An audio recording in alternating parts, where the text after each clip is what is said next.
What up, Laker Nation? You're here with your boy Kareem. How you guys doing? Wow.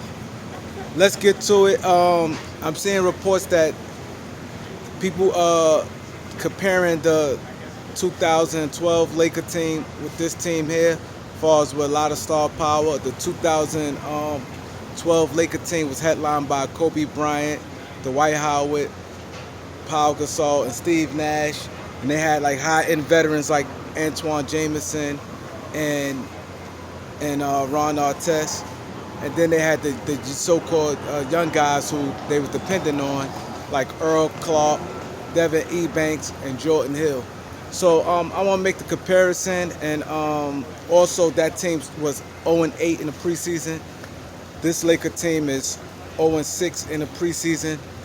The coach back then was Mike D'Antoni. The coach right now is Frank Vogel.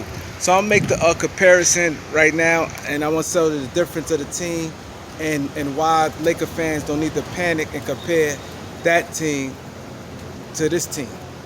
For one, okay, let's go with the best players. Okay, you have Kobe Bryant and you have LeBron James. Kobe Bryant was playing at a super duper high level. LeBron still playing at a high level, but we got to knock on wood on this one. What hurt the Lakers, for one, Kobe got hurt. So there it is right there. Then they had a big man, a young big man, 28 years old, and Dwight Howard, who they paired with an older Kobe Bryant, and LeBron James paired with Anthony Davis, a 28-year-old that's paired with LeBron James. Now the difference is LeBron James and Anthony Davis is cool. They get along great. They already won a championship together. So, and as far as Dwight Howard came in the season bad from the gate. He was on last year his contract. He came in complaining, and him and Kobe got off with the wrong foot. So chemistry reasons, you give the edge to LeBron and AD in this year's team. Let's go with the coaches. Mike D'Antoni has a style where he don't play big men, right? And the big men the Lakers had is Paul Gasol and Dwight Howard. Those guys don't work in Mike D'Antoni's system. Now with Frank Vogel, he don't have such demand to play small ball, and he has success playing Anthony Davis and Dwight Howard and JaVale McGee. He won a championship. So as far as coaching philosophy and style of play, it goes to this year Laker team, right? Boom. Now we're gonna go to the point guard. They had Steve Nash. Steve Nash literally played like I think 3 or 4 games, and he got hurt. And Steve Nash was also on his last legs when the Lakers signed him in the first place. Compared to Russell Westbrook. Russell Westbrook just coming off averaging a triple-double, and he still have some game left. So Russell Westbrook is definitely a major upgrade over Steve Nash at that point of their career, right?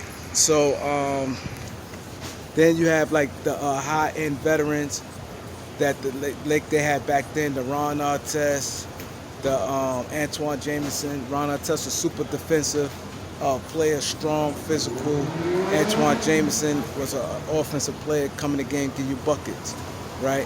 But this year team, you have guys like Rondo, Carmelo Anthony, Trevor Ariza.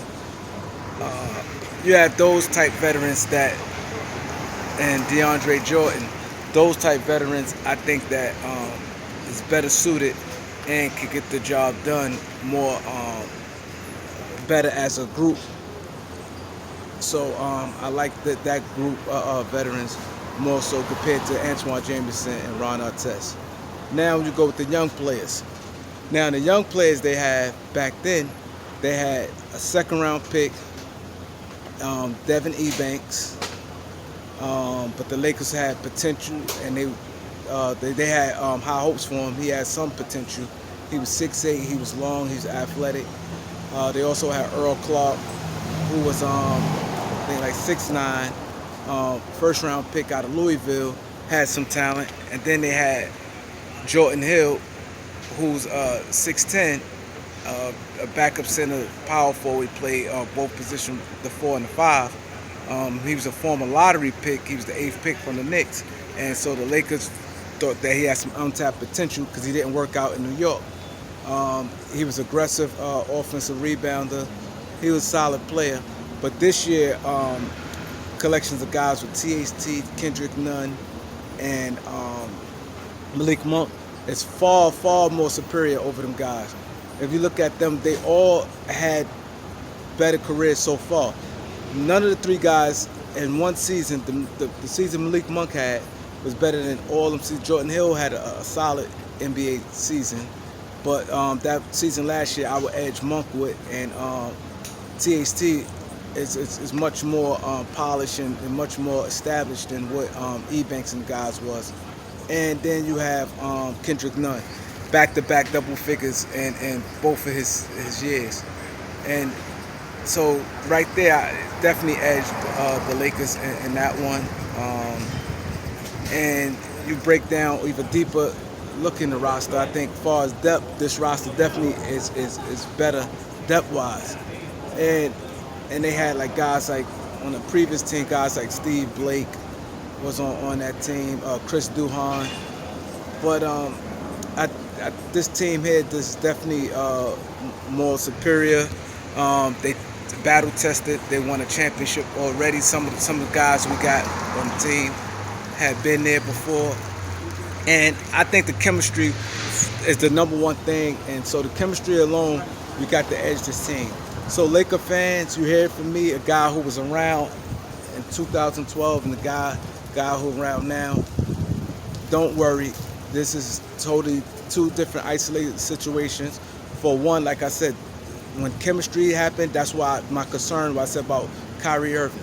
That's why I don't not, if he played, even if he had part-time player, the Nets, they might well just switch it. I don't know how can they possibly be favorites to win the NBA championship this year.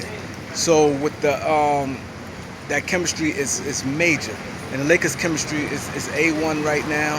They've been A1 in the bubble. So like I said, Dwight Howard off the rip, and in training camp, him and Kobe Bryant bump heads in training camp. So it jumped from day one, and it never was right. He never committed to the Lakers. His heart was somewhere else. Yeah, he was battling injuries, but it just didn't work. But these guys here, they all get along. The chemistry great. So that alone. So, like I said, Laker fans, no worry. 2022 NBA champs will be the Los Angeles Lakers. If you have not subscribed to this channel, subscribe, hit the like button. Peace.